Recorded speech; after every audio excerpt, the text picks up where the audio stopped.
Hey, good morning. It's the Big Canucker here, and I have got a video that is coming up that it's become part of our everyday carry items, and that's what this channel is about. It's about a 50-year-old Canadian guy who likes to talk about everyday carry items, have some fun. But this one here, I think, is a little bit more serious. Um, Now, first of all, I want to preface this by saying I don't want this to turn into a political discussion on whether you think mandatory mask laws are good or a bad thing, or whether you're left or right, or anything like that. That's not what this is about. The other thing I also want to preface this is I am not an expert. I'm not a medical expert.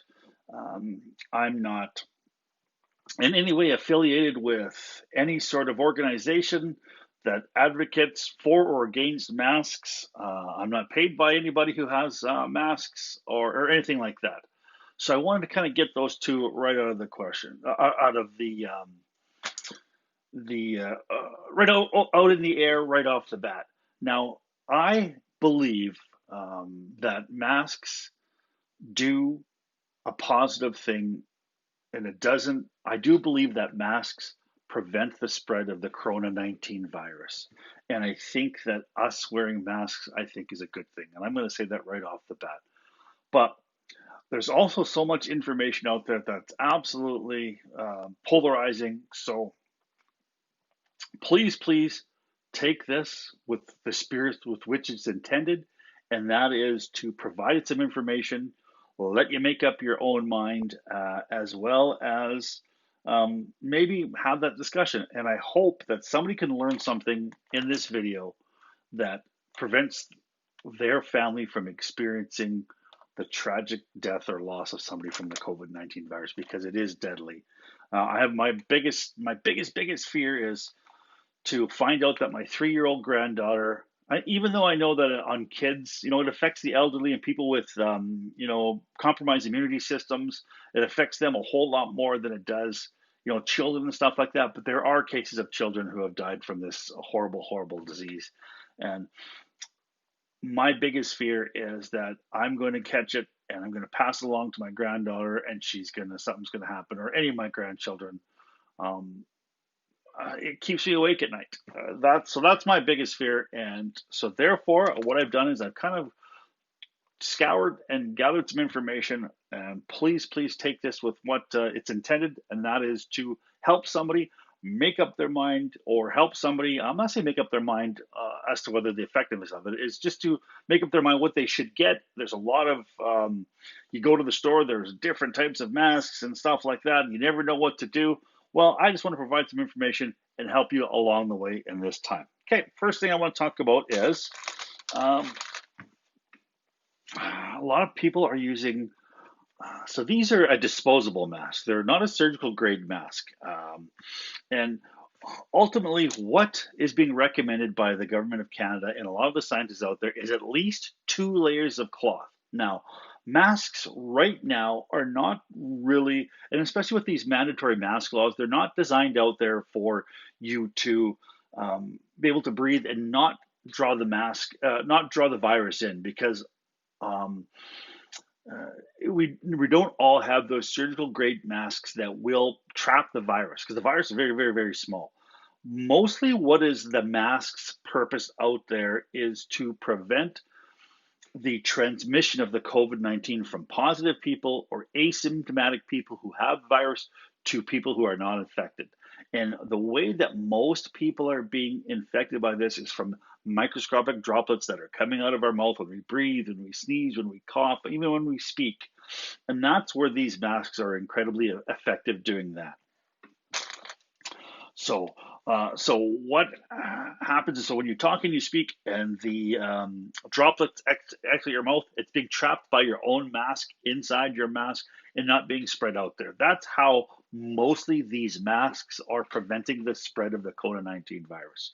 So when you have things like um, cotton masks, now, just to do a little bit of an experiment, and kind of a rule of thumb is you take a candle, light the candle, and you blow through your mask. If you can't blow the candle out, chances are that mask is going to do some good. Now, it's not a totally infallible system, but it is something that I think is a good rule of thumb. So what I ended up doing is this is one of my hankies that I would use as just in my pocket all the time. It's a tightly woven cotton hanky, and I did the test on this particular one, the candle test, and I actually folded it through 8 layers before this would not blow out a candle. So I had the candle lit, put it on, I'd blow as hard as I can, and I had to fold it so it had at least 8 layers for this to become effective that way.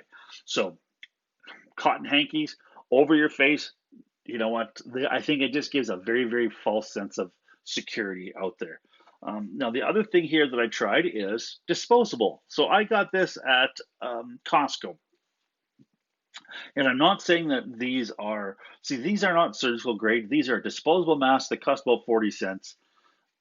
I This is still better than nothing, and it is still better than this. Now, I tried the blow candle test, and I blew a couple of times, and it did not go out. Now, I seem to have maybe got this a little bit wet. And then I tried it again, and I kind of spread it out, and I blew through it again, and then it did knock the candle out. So um, this here, I still think is better than nothing. If you're heading out to Costco and they offer you a mask and you don't have one, so now in Lethbridge, Alberta, the masks are mandatory, so you have to have something at least. But this is, I think, on the lower end of the scale, but still an effective means of preventing the spread of the coronavirus. Okay, but I just want to let you know that that one did fail the candle test. Okay, all right. So now the other ones that we have here are the N95 masks. Now the N95 masks are both fairly effective on stopping the transmission of the disease. These are uncomfortable as hell. If anybody who's done any sort of jackhammering or worked in dusty conditions know that these are hot, they're tight, they're uncomfortable, but they are very, very effective on preventing the spread of the coronavirus. Now, this one here has got um, the little bit of a check valve in it, like kind of a one-way filter valve in it. Now so when you inhale, the valve closes. When you exhale, it opens up a little flap and allows you to exhale a lot easier. You're not fogging up your glasses. Now, this is still effective on preventing the spread, but it is way less effective than this type because when that valve opens up, it still allows microscopic droplets of your basically the moisture coming out of your body to transmit the coronavirus to other people. So if you have this, it's better than nothing, but it still is not recommended. Okay, so just thought I would throw that out there. Way more recommended, but uncomfortable as hell. I don't know why you'd want to use these. Okay. So now next we've got a multitude of the cloth ones, and my wife is back to working at Shoppers Drug Mart, and she's picked up a couple of these two here at Shoppers Drug Mart. One here is called Urban Pro, and the other one here is called, I can't find the name for it, but there is actually a name for it. What the heck does it say right on there? On the packaging, I couldn't see a name for it. And you know what? Maybe it's the no-name brand, but it is the most effective. It is the most effective one. But anyways, let's continue on with this for a second here. So we've got this one here. So now what the government of Canada recommends, because you know the CDC, you've got the WHO. A lot of this stuff I've gotten right from the government of Canada's website. They recommend at least 2 layers of cloth in your masks. Okay. Now I happen to think the best one is actually going to have 3 layers, but and I'll go over that here in a little bit. So now, okay, so this one here is brand new out of the package. Now, just a couple of things here. If you're going to be putting this on, now, these are the recommendations of the government. I know it's not always practical to practice this or do so, but I just thought I would let you have the information and you can make up your mind on what you want to do as far as going forward, okay? So when you actually place your mask on, you want to be touching only the straps. If you've placed a mask on, you never want to be touching the front of your mask at all. Now I know it's I have a really, really bad habit of doing this. I have a bad habit of always kind of pulling the bottom and pressing on the top. I'm looking for that little metal piece here all the time, but I'm touching the front of it. And if a if a mask has done its effectiveness and you've breathed in, if you're in an area where you've got somebody who has got the virus and um, you've come in contact with them, the virus is going to be on the outside of your mask. And how a lot of times you get it is by touching something, especially your mask that has the virus, and then ingesting it or putting it to touching your face, your mouth, and then you've got the virus. So what they're saying is they're saying to tilt your head forward, grab a hold of your back, drop it down, and then just place it down on a surface that you're not going to come into contact with your hands. Okay, so that's just their guidelines on how you should be taking the masks on and off, and holding your mask is just by the straps all the time. Okay, they're asking you not to touch the front. Okay, so now this particular one here is a Keen mask, and I ended up getting this washable, non-surgical. It's got the 2 layers. It's got the adjustable strap, so it's very, very comfortable, as comfortable, I guess, as they can be. But I still don't think this is the best. So the ones ultimately that I think are going to be the best for you are going to have 3 layers. So these has got a filter in the center.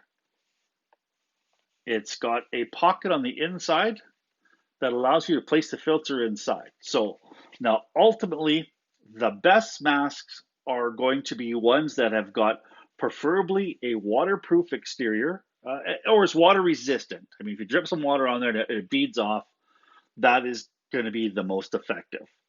Um, an interior that has got sweat absorbent material that will absorb, because it can get hot, your face is going to sweat, and you're going to have you can get a rash or things like that. So if you can use that, and then to have a filter, preferably a metal filter. Now I know that there are copper out there and silver filtration devices. Those can be misleading too as well. Now copper, when the virus lands on a copper sheet, what happens is the ions from the copper or the silver kind of blast into that virus and it kills it. But the thing is, it can take many minutes up to 24 hours for that to actually work. So as soon as it hits the copper, it's not automatically dead, but it is an added layer. And the other thing too is depends upon the copper that's in there. So if you have a look at this on a microscopic level, you could see little tiny lines of copper in there, but the virus is going to be quite a bit smaller than that. So if it goes right through, so it just let you know, it's still better than nothing, but I wouldn't go out spending a huge, huge amount of money to have a copper or silver laced, unless it's kind of a flat sheet. If it's just kind of copper or silver uh, woven through that material, I don't think it's as effective, and I wouldn't spend the extra money. But this one does have a removable filter. They ask you if you're using this daily. They're saying to change it every 3 days if you're wearing this daily. Now that leads me to another thing.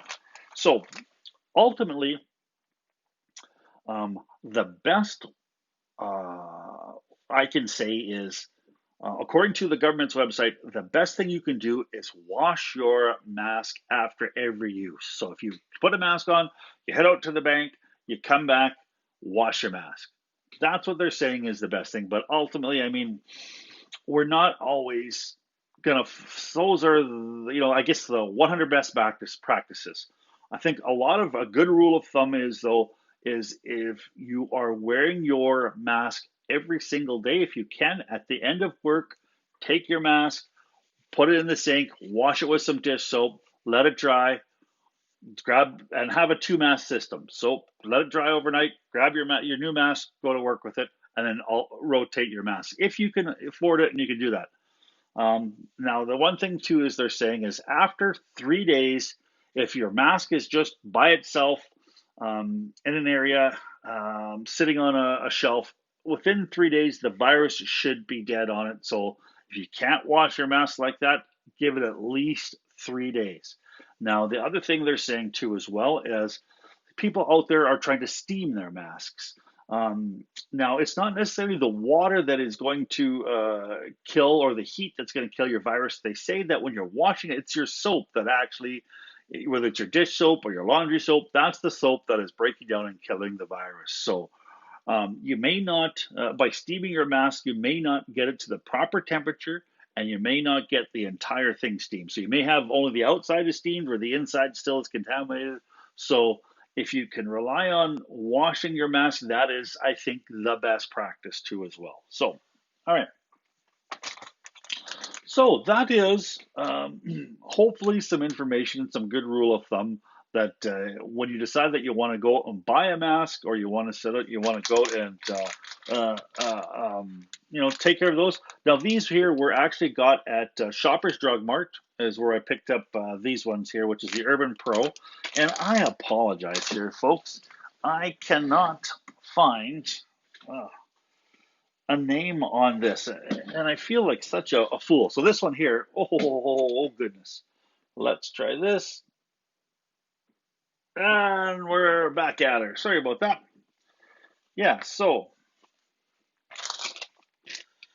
it doesn't say anything. I'm just. I apologize that there is no name on this, on any of them. Distributed by the Bugatti Group in Canada. Yeah. Okay, so I'm sorry I can't give you a name for this, but I am going to give you at least an idea of kind of the best mask that you can get. Like I said, one that's got the waterproof exterior, the absorbent interior, and something that has got a pocket for a filter, preferably a metal filter that's going to made of copper or silver. If you can get a metal filter, then at least that will do, I think, a little bit better as far as antibacterial, antimicrobial killing. And just to make sure that that's not, kind of the woven ones, it's the ones that are kind of the flat sheet if you can get those. Okay, so now, hopefully this has helped you out and get you some information. Now, if you like what you saw, please give me a thumbs up as well as a subscription. I appreciate it so much. Now, in these times, please listen to the experts. Please take care. Please stay safe. I wish you and your family all the best. Keep your shiny side up, your stick on the ice. This is the Big Canucker saying adios.